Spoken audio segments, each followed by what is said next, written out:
Assalamualaikum students, also you will be very fine. Today I want to discuss with you people the format of report writing. SLOs, Student Learning Objectives. इस lecture को सुनने के बाद आप इस काबिल हो जाएंगे, आप लोगों को रिपोर्ट राइटिंग का स्ट्रक्चर पता चल जाएगा। लेवल की मैं बात करूं तो ये ADS, BSc और BS लेवल तीनों लेवल्स के ऊपर पढ़ाया जाने वाला टॉपिक है। इसका आज हम लोग देखेंगे फॉर्मेट। सबसे पहली बात है कि फॉर्मेट होती क्या है। फॉर्मेट होता है स्ट्रक्चर। कोई भी चीज़ है वो किसी न किसी स्ट्रक्चर के ऊपर बेस करती है। आपका ह्यूमन बॉडी जो है, आप ह्यूमन बॉडी जो है वो एक स्ट्रक्चर के ऊपर बेस करती है। तो उसके एक स्पेसिफिक स्ट्रक्चर है। कान कहाँ पे है, नाक कहाँ पे है, आँख कहाँ पे है, आपके पाँव कहाँ पे हैं, आपके हाथ कहाँ पे हैं, बोलते आप ज़बान से हैं, सुनते आप कानों से हैं। तो ये इंसान का एक बॉडी का स्ट्रक्चर है। इसी तरीके से कोई भी चीज़ होती है उसका कोई ना कोई स्पेसिफिक स्ट्रक्चर होता है। तो आज हमने जिस चीज़ को डिस्कस करना है वो स्ट्रक्चर या फॉर्मेट ऑफ रिपोर्ट राइटिंग, उसको डिस्कस करना है। तो सबसे पहली जो चीज़ हमने लिखनी होती है रिपोर्ट राइटिंग के अंदर वो है द लेटर ऑफ ट्रांसमिटल। आपको टॉपिक दिया गया है आपके एग्जाम के अंदर के right a report on cars of डोरी, यानी कि जहेज एक लानत के ऊपर आपने एक रिपोर्ट लिखनी है और उसके जो फ़वायद हैं, उसके जो नुकसानात हैं, डेफिनेटली इसका कोई फ़ायदा नहीं है, नुकसान ही बहुत ज़्यादा है। तो उसके ऊपर आपने रिपोर्ट लिखनी है अपनी हायर अथॉरिटीज़ के ऊपर के आप इस चीज़ का नोटिस लें। अब आप ये चीज़ जो है कर्स ऑफ डोरी की अगर मैं बात करूँ, जहेज एक लानत की अगर मैं बात करूँ, तो आपने किसी हायर अथॉरिटीज़ को नहीं लिखनी, बल्कि आपने जो रिपोर्ट लिखनी है वो एक अखबार के एडिटर को लिखनी है कि आप अपने अखबार के अंदर इस रिपोर्ट को लिखें ताकि लोग पढ़ें और उनको कुछ ना कुछ एहसास हो कि आप लोग कर्स ऑफ डोरी जो जहेज एक लानत है, इस लानत से आप लोग किसी तरीके से छुटकारा हासिल करें। तो the letter of the transmittal, अगर कर्स ऑफ डोरी की मैं बात करूं जो कि आप लोगों की असाइनमेंट भी है, आप लोगों ने अगले कुछ दिनों के अंदर सबमिट करवानी है। तो लेटर ऑफ ट्रांसमिटल के अंदर सबसे पहले आएगा आप किसको भेज रहे हैं। आप नाम ऊपर लिखेंगे द एडिटर, किस न्यूज़ के ग्रुप को भेज रहे हैं। द एडिटर पाकिस्तान टाइम्स की अगर मैं बात करूं, द एडिटर पाकिस्तान टाइम्स, और नीचे भेजने वाले में आप एक रिपोर्टर है तो आप अपना एड्रेस भी और अपना नेम भी लिखेंगे। तो ये सारी की सारी चीज़ें मेंशन होंगी लेटर ऑफ ट्रांसमिटल के अंदर कि आप एक रिपोर्टर हैं और आपने एक रिपोर्ट तरतीब दी है और आप वो रिपोर्ट भेज किसको रहे हैं। तो जिस एडिटर को आप लोग भेज रहे हैं वो इसके अंदर आएगा। इसके बाद दूसरी चीज़ हमारे पास आती है टाइटल पेज। टाइटल पेज कोई भी चीज़ है, फॉर एग्जांपल मेरा नाम है तो मेरा टाइटल क्या है, उमैर है। इसी तरीके से कोई भी जो चीज़ जिसकी तरह से आपको मेन आइडिया जा रहा होता है, आप उसके बारे में पता चल रहा होता है। तो टाइटल पेज के अंदर आपने उस रिपोर्ट का टाइटल देना होता है, आपने किसी और चीज़ का टाइटल नहीं देना। अगर कर्स ऑफ डोरी जहेज एक लानत रिपोर्ट है तो आपने टाइटल पेज के ऊपर उस टाइटल को लिख देना है, उसका नाम लिख देना है जिसके ऊपर आप वो रिपोर्ट लिख रहे हैं। इसके बाद आती है एक्नॉलेजमेंट। एक्नॉलेजमेंट के अंदर आप ग्रेटिट्यूड के कुछ खूबसूरत अल्फाज का चुनाव करते हैं।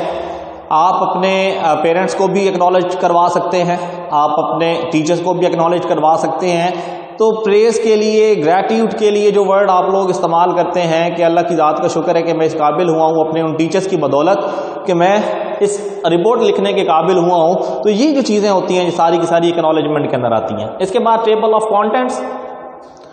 टेबल ऑफ कॉन्टेंट्स जो होती है वो तरतीब होती है कि आपकी रिपोर्ट के अंदर कौन कौन सी चीज़ कहाँ कहाँ पे मौजूद है। अगर आपकी रिपोर्ट है 10 से 12 पेजेस की तो आप टेबल ऑफ कंटेंट्स के अंदर लिखते हैं कि मेरे टेबल ऑफ कंटेंट्स के अंदर सबसे पहले इंट्रोडक्शन आ रहा है और इंट्रोडक्शन जो है वो पेज नंबर 3 पे है। तो आगे जो बॉडी है, जो मेन बॉडी है, जो स्ट्रक्चर के अंदर जो मेन बॉडी है उसको आप लोग डिस्कस करेंगे। तो ये क्या है कि आपकी कि पेज नंबर 4 पे ये चीज़ है, या कंक्लूजन पेज नंबर 5 पे है, रिकमेंडेशंस पेज नंबर 6 पे है, या रेफरेंसेस पेज नंबर 7 पे है। तो ये क्या है, ये सारी की सारी टेबल ऑफ कंटेंट्स होता है। आप तरतीब दे रहे होते हैं, आप फहरिस्त तरतीब दे रहे होते हैं कि कौन सी चीज़ कहाँ पे किस पेज के ऊपर मौजूद है। टेबल ऑफ कंटेंट्स के बाद हमारे पास आता है इंट्रोडक्शन। जैसे हमने अपने पिछले लेक्चर्स के अंदर इंपॉर्टेंस ऑफ द रिपोर्ट के अंदर पढ़ा था और रिपोर्ट के बाकी जो फीचर्स थे उनको हमने डिस्कस किया था। एक अच्छी रिपोर्ट के कौन कौन से मेजर प्रिंसिपल्स हैं उनके अंदर हमने ये चीज़ देखी थी कि आपने रिपोर्ट ऐसे लिखनी है जो कि आप कंक्लूजन से आप एक कंक्लूजन देते शुरू में ही कि आप किस चीज़ को हाईलाइट कर रहे हैं। जो आपका मेजर इशू है उसको आप हाईलाइट करेंगे इंट्रोडक्शन को कि मैं एक ऐसी सोसाइटी में मैं एक ऐसी सोसाइटी से बिलोंग करता हूँ जिस सोसाइटी के अंदर जहेज जैसी लानत अरूज पे है। ढेर सारे गरीब घरों की बच्चियां घरों में उनके बालों के अंदर चांदी आ गई है, उनको बालों के अंदर सफ़ेदी आ गई है, लेकिन उनकी शादियां नहीं हो रही। उसके पीछे जो अहम वजह है वो एक जहेज एक लानत जो है उसको डिस्कस किया जा रहा है। तो जहेज एक लानत के जो मेजर जो फीचर्स होंगे उसको हम लोग अपनी बॉडी के अंदर सपोर्ट करेंगे। अब इंट्रोडक्शन के अंदर हमने उस इशू को हाईलाइट करना है और उस इशू के बारे में बताना है कि उसकी सिविरिटी कितनी है, कितनी संजीदगी है, कितनी कम्प्लेक्सिटीज है। उसकी वजह से उसको सपोर्ट करने के लिए आप इस बॉडी का जो क्या है कि नेक्स्ट जो आपका फॉर्मेट के अंदर जो पार्ट आ रहा है वो बॉडी का आ रहा है। बॉडी के अंदर आप लोगों की मेन बॉडी है, आपने जो ऊपर इंट्रोडक्शन दी है उसको सपोर्ट करना है, अपने सपोर्टिंग आइडियाज देने हैं जिसकी वजह से पता चले। आप उसके अंदर ये भी लिख सकते हैं कि जी जहेज के पीछे अब जहेज क्यों नहीं दे सकते कुछ पेरेंट्स, क्योंकि अनएम्प्लॉयमेंट है, अनएम्प्लॉयमेंट के अलावा गुर्बत है, पॉवर्टी है, अनएम्प्लॉयमेंट की वजह से पॉवर्टी है। इन दोनों पॉइंट्स को मिक्स करके आप बता सकते हैं कि ये रीज़न है कि बच्चे या फिर ओवर पॉपुलेशन। अगर एक वालिद है और उसकी 10 बच्चियां हैं तो उसने एक की शादी करनी, दूसरी की शादी करनी, तीसरी की शादी करनी, उसकी तो बेचारे की कमर ही टूट जाएगी।